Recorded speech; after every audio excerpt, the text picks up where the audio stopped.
ministrando aqui esse tema extraordinário, esse tema desafiador, difícil, mas é um tema maravilhoso porque fala acerca da bendita esperança.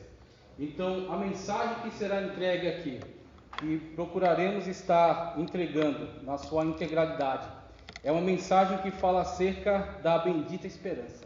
Quando louvamos o hino que diz que quando a angelical trombeta desse mundo estrugir, o meu nome, o seu nome, o nosso nome, ouviremos Jesus chamar. Então estamos falando aqui de esperança, estamos falando aqui de gratidão a Deus, estamos falando aqui de renovo espiritual para a nossa vida, renovo espiritual para a nossa caminhada.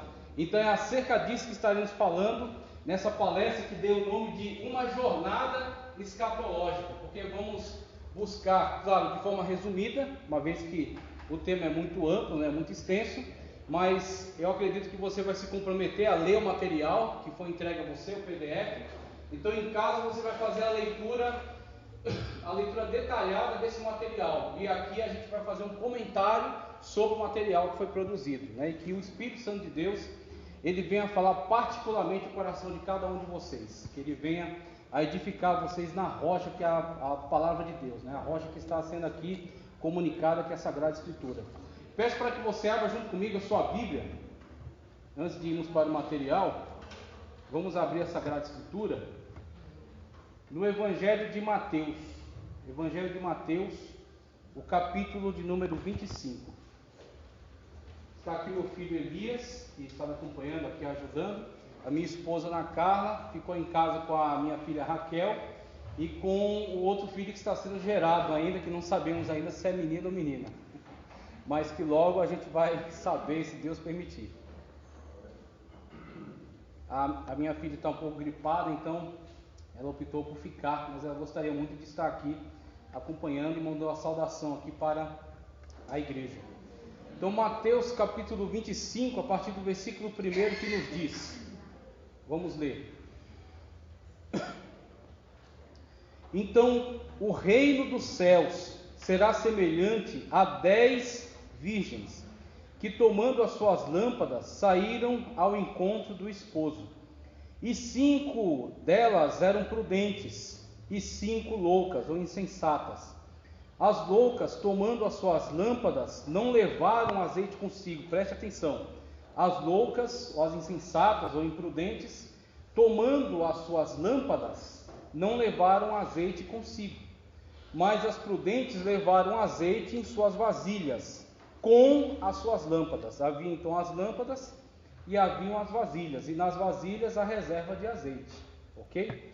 Então temos aí essa situação. E tardando o esposo, tosquenejaram todas e adormeceram. Preste muita atenção nessa palavra. Tardando. Tardando não é se atrasando. Como em determinado momento já ouvi alguém dizer que Jesus se atrasou, ou que Jesus está atrasado. O meu Jesus, o seu Jesus, que é onipotente, onisciente, onipresente, ele não perde a hora. Ele não se atrasa, ele não se adianta, ele vem na hora dele. Ele vem no tempo kairos, ou seja, o tempo oportuno de Deus, o tempo que Deus determinou a si mesmo que seria o momento dele vir. Ele não se atrasa, mas ele tarda. Tarda em que sentido? No sentido de que aqueles que o esperam o querem logo.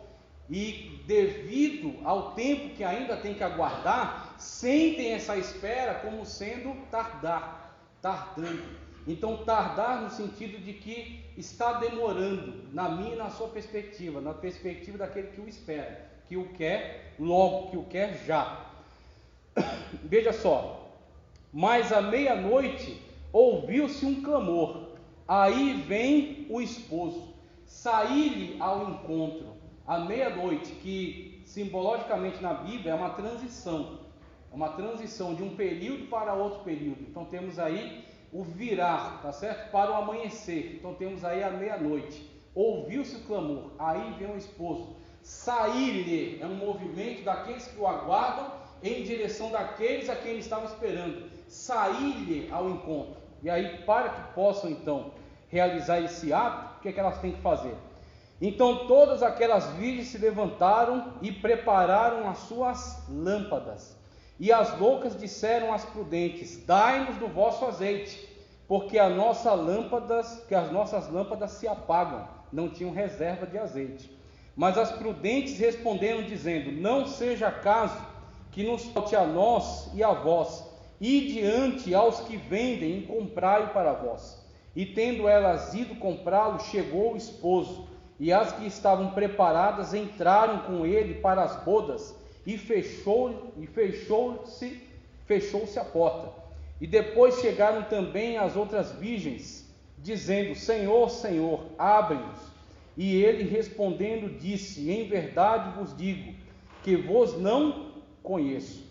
Vigiai, pois, porque não sabeis o dia e a hora, não sabeis o dia nem a hora em que o Filho do Homem há de vir. Ok, esse versículo final, que encerra aqui essa parábola, ele nos dá qual é o direcionamento interpretativo dessa parábola. O que Jesus queria dizer com essa parábola? Por que eu estou dizendo isso? Porque atualmente tem se multiplicado alguns estudiosos, algumas pessoas que até são esforçadas, mas que têm falhado na acuidade da interpretação da Sagrada Escritura. Então, quando olhamos para esse texto é muito significativo para nós. Esse texto é muito carregado de significados importantes, muito carregado de ensinamentos importantes. Então você tem a situação das 10 virgens. Veja que as 10 são virgens, mas 5 eram prudentes, 5 eram imprudentes. As 10 tinham lâmpadas, mas 5 delas tinham reserva de azeite nas suas vasilhas. E sabemos que o Espírito Santo de Deus é tipificado de muitas maneiras na Sagrada Escritura.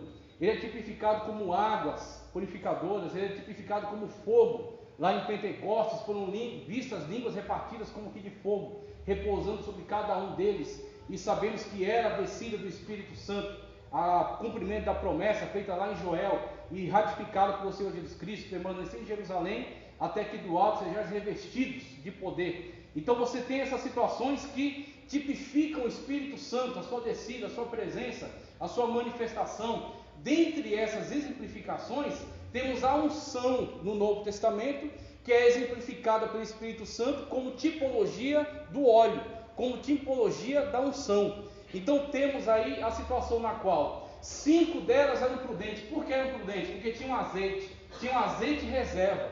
E o azeite reserva sobre a minha e sobre a sua vida nesta tarde, desse domingo, preparado para mim e para você, é o Espírito Santo de Deus que está nos enchendo nessa tarde. É o Espírito Santo de Deus que está nos ungindo, está nos preparando para o grande momento, e está presente sobre a nossa vida. E nós não estamos satisfeitos em ser medíocres diante de Deus, em ter somente o suficiente para aquele momento, em ter somente o suficiente para acalmar uma dor, ou para tirar uma tristeza, ou para aliviar algum fardo. Nós queremos mais de Deus. Por isso que nós saímos de nossas casas, por isso que nós nos deslocamos, nós abrimos mão do nosso descanso e estamos aqui na presença do Senhor, buscando pelo seu Espírito, buscando pela unção que vem do alto. Então, quando olhamos para esse texto, nós vemos que existe, dentre o grupo das 10, existe alguns que têm prudência, existe alguns que querem mais de Deus, existe alguns que querem se encher da presença do Espírito Santo, e existem outros que querem somente, como Paulo disse, aqueles que buscam Jesus somente para esta vida, para pagar uma conta, para comprar um carro, para ter um casamento, mas não querem olhar além e ver que Jesus é muito mais, que Jesus tem um céu de glória para nós, que Jesus tem um arrebatamento pelo qual vai nos arrancar dessa terra, que Jesus tem um grande chamado que vai ser executado naquele grande dia esse que não sabemos nem a hora, nem o momento, nem o dia e nem a hora, como é dito aqui também nessa parábola. E aí, quando fica esse alerta para nós, o que nós temos muito claro? Que temos constantemente que manter essa chama acesa, temos que constantemente manter esse interesse, manter esse compromisso, para que a qualquer momento, quer você esteja dirigindo no trânsito, quer você esteja trabalhando, quer você esteja passando um momento bom, um momento ruim, você esteja na sua casa, ou esteja no leito de hospital, em qualquer momento, quando der o brado, quando ouvisse a voz, aí vem o esposo, você tenha a presença do Espírito Santo de Deus na sua vida, você tenha azeite e reserva dentro da sua vasilha, e você possa sair, abandonar esse mundo, sendo que nada poderá te deter, nada poderá te segurar. Você vai deixar esta terra e vai ao encontro do Senhor nos ares. Os mortos ressuscitarão, todos seremos transformados, receberemos corpos gloriosos, como o corpo que Jesus Cristo teve, depois de ressuscitar, e partiremos para as bodas do Cordeiro, na mansão celestial, aonde Jesus prometeu: não beberei do fruto dessa vida até aquele dia que beba convosco no reino do meu Pai. Então temos que ter muito clara essas promessas que foram feitas pelo Senhor Jesus Cristo, e saber que Ele é o garantidor do cumprimento de todas elas. Passam os céus, passam a terra, mas as palavras dele não passam, não cai um jota em um tio sem que tudo se cumpra. Essa é a bendita esperança, essa é a minha e a sua esperança, independentemente de quaisquer outras coisas que possamos esperar dessa vida. A nossa bendita esperança está garantida na pessoa de Jesus Cristo e no grande chamado que Ele vai realizar. E olhando para isso, eu vejo algumas pessoas que têm se perdido, têm se confundido. Por exemplo, eu estava lá no centro de São Paulo, inclusive comprando os materiais aqui que eu vou mostrar para vocês ao final, e eu vi algumas pessoas discutindo acerca dessa parábola, e uma pessoa fazia lá uma interpretação, onde ele dizia que essa parábola, ela não tem um cunho escatológico, essa parábola não fala acerca da iminência, da volta de Cristo para buscar a sua igreja, a vinda do Senhor Jesus, que é dividida em duas etapas, uma na qual a igreja vai até Cristo, é transformada, é glorificada e sobe para as bodas do Cordeiro, e a segunda etapa na qual a igreja glorificada vem com Cristo para estabelecer o reino milenar aqui na terra. Ele dizia: não pode ser, por quê? Porque são 5 virgens, são 5 virgens, só que a igreja é simbolizada só por uma noiva. Então como é que você vai trabalhar essas duas questões? São 5 virgens ou são uma noiva? E eu olhando para essa situação, eu percebi assim, o abismo de separação, de dificuldade que há entre o entendimento correto da Escritura e a especulação. Então é muito perigoso você especular sobre a Sagrada Escritura e não interpretar ela à luz da própria Bíblia. A Bíblia Sagrada é a suprema intérprete de si mesma. A Sagrada Escritura interpreta a Sagrada Escritura. Antes de qualquer comentarista, antes de qualquer exegeta, antes de qualquer hermeneuta, de qualquer teólogo, a Bíblia Sagrada é intérprete de si mesma. Então você tem que olhar para cada parábola e entender o que Jesus diz com cada uma delas. Por exemplo, Jesus diz que a sua vinda é como ladrão à noite. E aí, a gente entende que Jesus então é um criminoso, é um bandido, porque ele diz que a sua vinda é como ladrão à noite? Não. Jesus estava destacando o quê? O elemento surpresa. Quando Jesus sobe a Jerusalém, ele chora sobre a cidade e diz: Jerusalém, Jerusalém, como quis juntar você embaixo das asas, como a galinha faz aos seus filhotes, seus pintinhos. Jesus é uma ave? Não, Jesus estava destacando o amor dele para com aquela cidade, em analogia com esse singelo animal. Jesus, em certo momento, disse: aonde está o cadáver, se ajuntam os abutres, falando acerca desse movimento também, de nós que vamos até ele no arrebatamento, sendo que na vinda gloriosa, nós e ele viremos para salvar Israel no Armagedon. Então você tem para cada parábola um sentido que é aplicado pelo Senhor Jesus. E o sentido da parábola é dado dentro da própria parábola. Você não pode pegar elementos externos para interpretar a parábola. Você tem que entender a parábola dentro dela mesma. Porque Jesus está dando um ensino e está dando direcionamento para entender aquele ensino. Então, quando Jesus fala das 5 virgens, o que ele está destacando? Como Jesus em outros momentos falou também com outros símbolos acerca da igreja. Ele diz que naquele dia um será levado e outro será deixado. Por exemplo, estão 2 numa cama, será levado um e deixado o outro. Por quê? Porque Jesus só salva 50%? Não, porque mesmo estando eles convivendo no mesmo ambiente, não necessariamente estão na mesma comunhão. Então, mesmo que estão 2 numa cama, se um está em comunhão com Cristo, se um tem reserva de azeite, se um está andando conforme a palavra de Deus, se um está servindo ao seu Espírito em verdade, e o outro não está, será levado um e deixado o outro. 2 estarão numa moinha, uma será levada, a outra será deixada. E é interessante essa explicação de Cristo, que ela aborda inclusive diferença de fuso horário. Você vê que 2 estão na moinha, 2 estão no caminho, 2 estão na cama. Por quê? Enquanto num hemisfério está de dia e uns estão trabalhando, no outro hemisfério está de noite e outros estão dormindo. O arrebatamento se dará no momento, numa hora em que nós não sabemos, mas nós temos que estar prontos para ela, e independentemente do que estejamos fazendo, não seremos deixados, porque temos o azeite reservado dentro da nossa botija. Nós temos buscado a presença de Deus, nós temos andado conforme a palavra de Deus, e quando a sua voz bradar, nós seremos levados para junto dele. Quer estejam dormindo, quer estejam trabalhando, quer estejam no caminho. É isso que ele diz com essas abordagens. E aqui também, quando ele fala acerca das virgens, o elemento é o elemento surpresa. E o alerta é para que esteja sempre atento, mesmo tardando. Os elementos principais aqui são: o noivo tardou, todas tosquenejaram, todas cochilaram, mas umas, mesmo tendo cochilado, estavam prontas para qualquer eventualidade. É um alerta para nós nessa noite, é um alerta para mim nessa tarde, para que nós não esperemos, porque o momento é já, o momento de se reconciliar, o momento de pedir perdão, o momento de liberar perdão, o momento de estar pronto é agora. Porque mesmo tardando o esposo, mesmo tosquenejando todas as virgens, saiba que ele virá. E quando ele vier, se você tiver azeite, se você tiver a presença do Espírito Santo, se você estiver em comunhão com ele, você será levado. E aqueles que não têm azeite, aqueles que não têm comunhão, serão deixados. Quando soar a trombeta, não vai dar tempo de buscar reconciliação, não vai dar tempo de buscar perdão, não vai dar tempo de pedir perdão, nem de liberar perdão. Você tem que estar pronto, porque a qualquer momento Jesus Cristo vai buscar a sua igreja. Então temos que olhar para cada parábola e entender o que Jesus quer dizer dentro dela, não trazer um elemento externo para tentar interpretá-lo. E aí, quando a gente olha para dentro da própria parábola, a gente vê isso, que mesmo numa igreja, denominacionalmente, no rol de membros, todos são cristãos, mas mesmo dentro dessa membresia de cristãos, talvez não todos estejam buscando a Deus da mesma forma.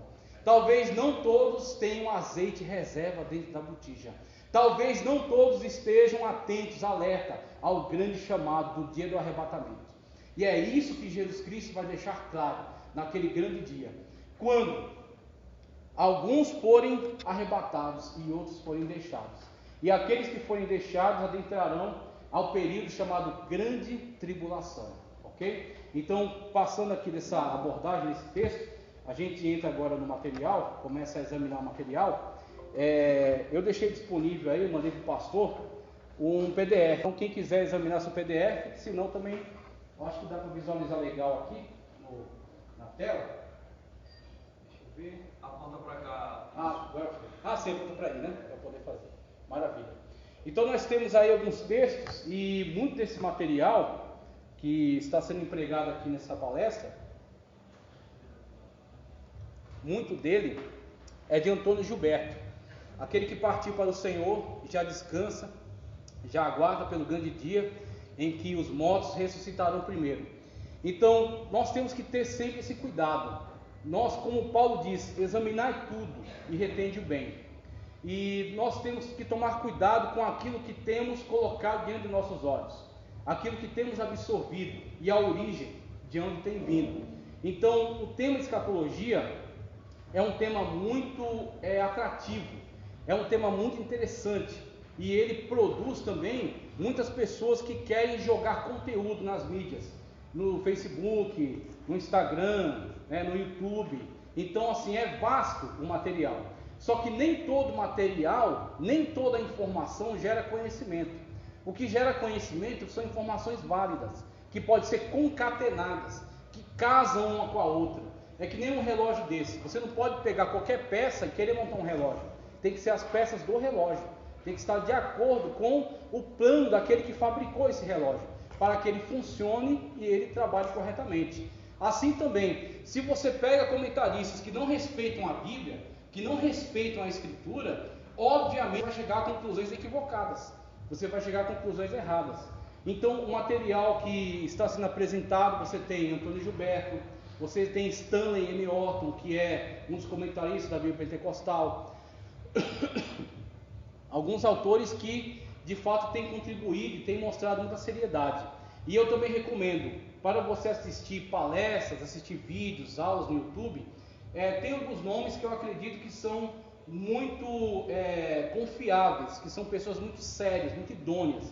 Por exemplo, Ciro Sanches e Borde, recomendo muito vocês assistirem vídeos dele. João Cláudio Martinez, do CACP, também recomendo muitos vídeos dele. Ezequias Soares, que é o coordenador da Declaração de Fé da Assembleia de Deus, líder do setor de apologética da Assembleia de Deus, tá certo? Carlos Augusto Vailate, também, muito importante os materiais que tem produzido. Então, conforme eu for lembrando, eu vou citando outros aqui. Mas, você absorvendo conteúdos edificantes e vendo, né, como eles desenvolvem o tema, você pode comparar com outros. Por exemplo, tem outras pessoas que também são sérias, mas que têm uma abordagem distinta. Por exemplo, o presidente da FTB, César Cavalcante. César Cavalcante é alguém também, a partir daquilo que temos analisado, muito ortodoxo, muito confiável, só que ele vai por uma outra linha escatológica. Ele caminha pelo chamado pós-tribulacionismo. Então a abordagem dele sobre escatologia vai contrastar. Não adianta você tentar harmonizar tudo que ele vai dizer com aquilo que os intérpretes da Assembleia de Deus têm proposto. Por quê? Porque ele adotou uma outra linha de interpretação. Uma linha de interpretação que em alguns momentos prioriza a alegorização de algumas abordagens da escatologia. Alegorizações que nem todas elas podem ser encaradas desta maneira. Em alguns momentos, a Sagrada Escritura indica ali uma literalidade, o que um dispensacionalista vai ler de forma literal. Só que um aliancista, que é outra linha de interpretação, vai entender aquilo como alegórico. Ou um amilenista, que geralmente os presbiterianos são amilenistas, ou um pós-milenista, a escola pós-milenista já foi muito forte, inclusive produziu muitos missionários, ele vai ler alegoricamente. E aí você tem muitos batistas enquadrados dentro dessas linhas. Só que você, olhando a própria Escritura, olhando a partir do próprio texto, você vai ver que ele sugere para você uma literalidade naquela abordagem. Por exemplo, o milênio. A gente vai ver aqui que o milênio, o próprio texto do milênio, ele indica para nós uma literalidade de abordagem. O que em outros textos do Apocalipse vai nos indicar uma alegorização. Algumas metáforas, alguma abordagem mais alegórica, tá certo? Esse texto em tela, ele é de uma apostila do Antônio Gilberto. Veja só.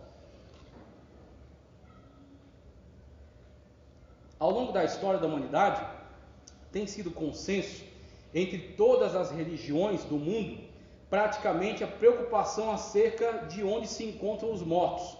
Para diferentes religiões, culturas, épocas, crenças ou povos, a questão sobre os mortos sempre rendeu grande especulação. Esse é o perigo. É você imergir na especulação. Se você der asas à imaginação, você pode pensar qualquer tipo de coisa, qualquer tipo de loucura. Você tem que ser limitado pela ortodoxia, por aquilo que é firme, aquilo que é correto, aquilo que é conforme um parâmetro certo da Sagrada Escritura. Aí você vai limitar a sua especulação. Você vai caminhar de forma fiel, você vai falar onde a Bíblia fala e vai se calar onde a Bíblia se cala, tá certo?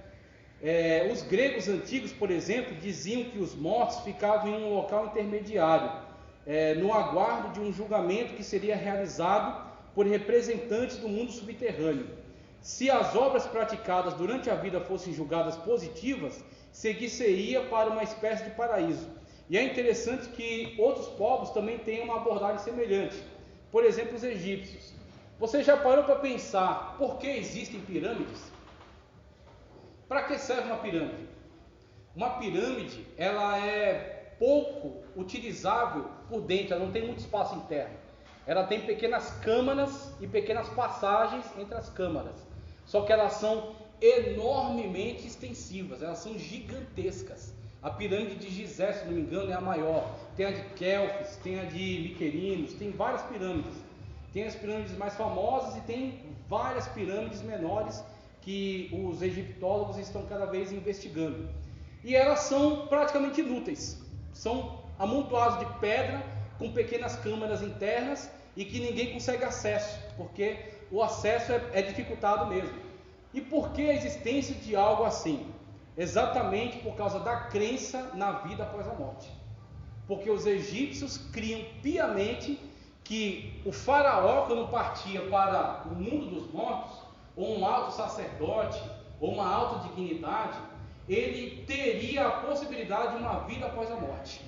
Então, essa crença na vida após a morte, ela é universal, tá certo? E a Sagrada Escritura, ela nos dá os parâmetros de como podemos entender a vida após a morte.